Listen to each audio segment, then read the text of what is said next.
Good morning. J.S. Frankel here with today's primer on how to write your story. And let me start off by saying I do not consider myself an expert on writing. I'm not a literary god. I'm not famous. I wish I were, but I'm not.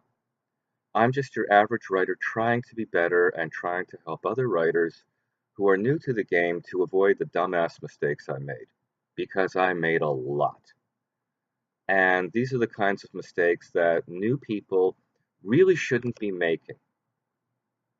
So let's get to it and let's approach it from the point where you get your idea. Now, the idea can be anything. I've spoken about that in other videos. The point is, you get your idea. So, what you have to do is you have to write a solid beginning. Every great story starts with a great beginning. You are no exception. You should sum up your conflict within the first few pages, less than 5, if at all possible. Now, some publishers will read the first 10 pages and think, or yeah, okay, this is promising. Others will look at only 5 pages and either accept it or dismiss it. And still more will look at the first page or 2 pages and go, huh? No. So, if you're going to blow your firecracker, blow it in the first 2 pages.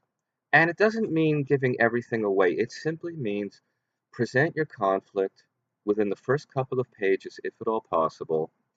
Do it either through dialogue or narrative, which includes action, or both. Preferably both. That's how I do it. Just saying to the reader, John had a problem. He needed money for school. Okay, that's fine. Show it. And how do you do that? Showing is very easy. Describe the house. It's old, it's broken up, it's got rented furniture that's third and fourth hand. Show his empty refrigerator. Show his gaunt, narrow appearance in the mirror or in the reflection of a window.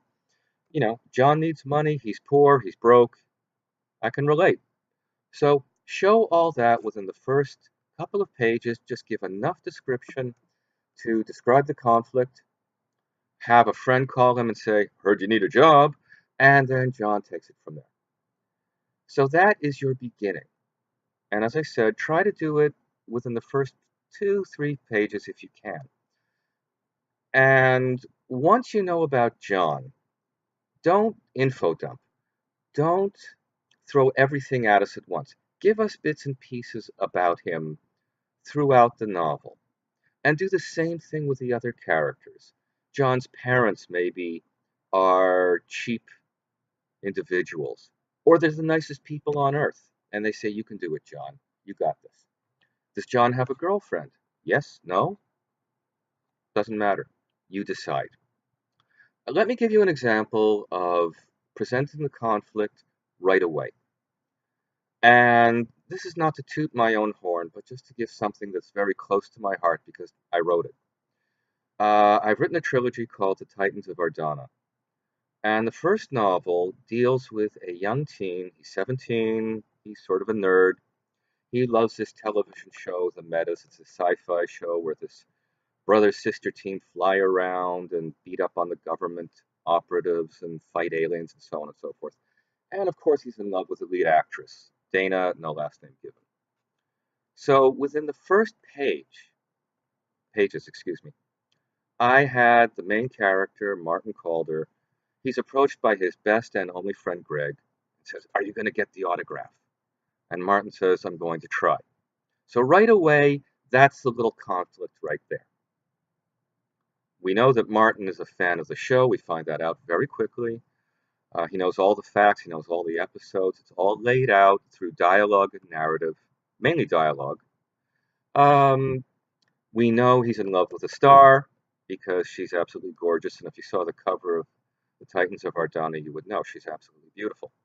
Purple eyes are really, there's just like a big on that. Uh, so right away, Greg says, I want the autograph. And Martin says, I'm going to try. And the conflict is very clearly explained in the first 2, I think 3 pages, that no one has ever gotten an autograph. No one has ever seen the twins up close and personal. No one has ever even entered the studio except for the security personnel, and even they don't go in very often. So we know the conflict right away. Martin goes to the studio, manages to sneak in, and finds out that the brother and sister team are not who they seem to be. And somebody asked me who bought the book, she bought it, she really enjoyed it, and she asked me, why did you do the big reveal so early? And here's another thing, especially if you're doing something like sci-fi fantasy. Why should you do the reveal so early? Traditionally, writers have built up to this reveal of the main character not being who they are or not who they say they are. Um, they could be aliens, they could be agents of evil. Who knows? It doesn't matter. The point is, traditionally, authors have done the reveal late in the novel, at the three-quarters or four-fifths point, and there's nothing wrong with that. It works. But I thought, why not have the reveal done right at the start? That way, everybody's in on it, and we have to explore how Martin deals with it. So don't be afraid of putting your big reveal in at the beginning, as long as you can build up on that. If you just have the reveal and nothing else, what's the point? But if you have the reveal and you can go from there, and in the novel, Martin gets into a huge amounts of trouble, does feats of daring do, falls in love, beats the alien, happy ending for now, and so on and so forth. Um, if you can build on that, that's the most important thing. So, the beginning should be, summing up, no more than 5 pages. You can do 10 pages if you want, but as I said in another video, sometimes less is more. The late Elmore Leonard always counseled cutting away the fat, leaving the meat, and I have taken his words to heart. I try to get by with a minimum of description and a maximum of action, and it seems to speed the narrative along much faster. Now, it depends on the genre you're writing. I write YA fantasy. Some of you out there will be writing mysteries, so in that case, you have to build up to a reveal. Some of you will be writing historical romances. Some of you will be writing erotic romances and erotic books, and that's fine. Some of you will be writing horror, and in that case, you can build up, ebb, and it works just as well, maybe even better. It depends on how good you are. But my point is this: get the conflict down within the first couple of pages.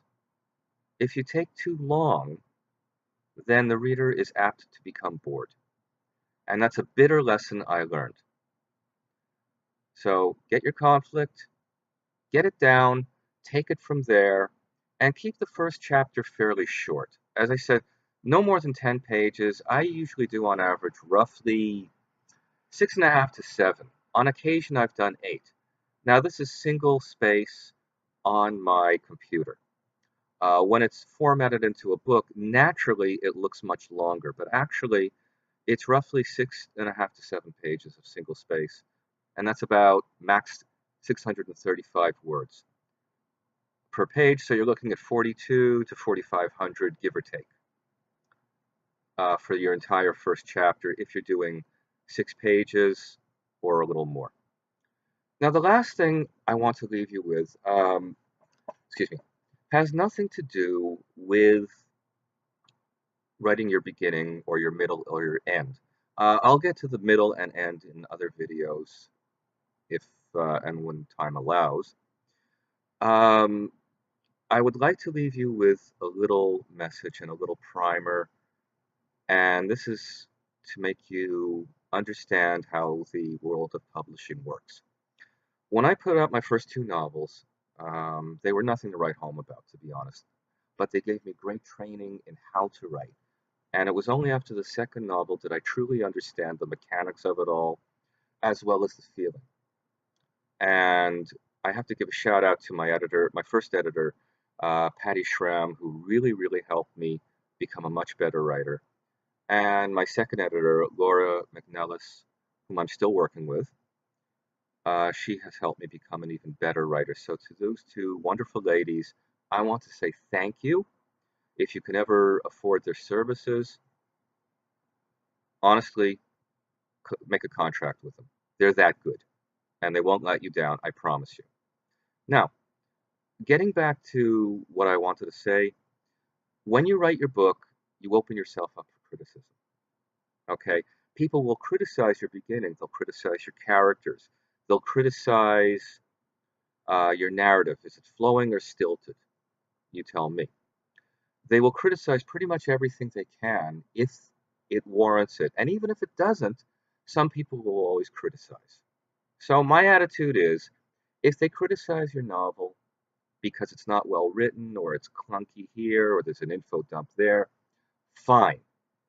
Take that advice, use it, become better. Now, on the other hand, if they criticize you for being you or your family or your children, then they're nothing more than lousy trolls and deserve to be dismissed.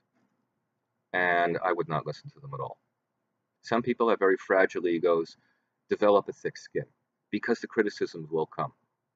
When I first started out, as I said, my first two books were nothing special.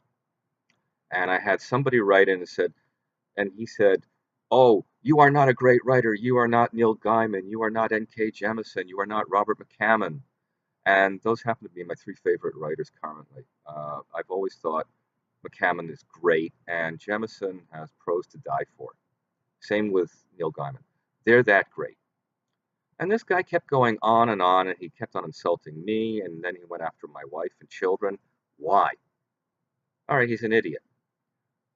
The point is, though, he did bring up one point. He said, "You're not Neil Gaiman, you're not McCammon, you're not Jemisin." No, I'm not. I'm me. And you are you. So when you start writing, try not to copy anyone's style deliberately. Subconsciously, you might. Some people have said, A writes sort of like B, or it's got this kind of so-and-so vibe going on. Now that may be possible. I admire McCammon, I admire Jemisin, I admire Gaiman tremendously. They have a love for words and it shows. But I could never write like them, and I don't want to write like them. I want to write like me. You should write like you. Get your style down, nail it, get your narrative straight, get your character straight, and I'll deal with that in a future video. Write and love everything you do. Love the process. If you don't love what you do, then you won't stick with it. If you don't love what you do, it'll become sheer drudgery. You'll be like a slave. Do you want to be that? No. So fall in love with writing, fall in love with your characters, and fall in love with the whole process of creating. And all of that goes back to the beginning. So from Osaka, this is J.S. Frankel signing off. Have a great day. And I must apologize. The lighting here is very poor. It's a very gray, dreary day, and it's going to rain very soon. So, into each one's life, a little rain must fall. Have a great day.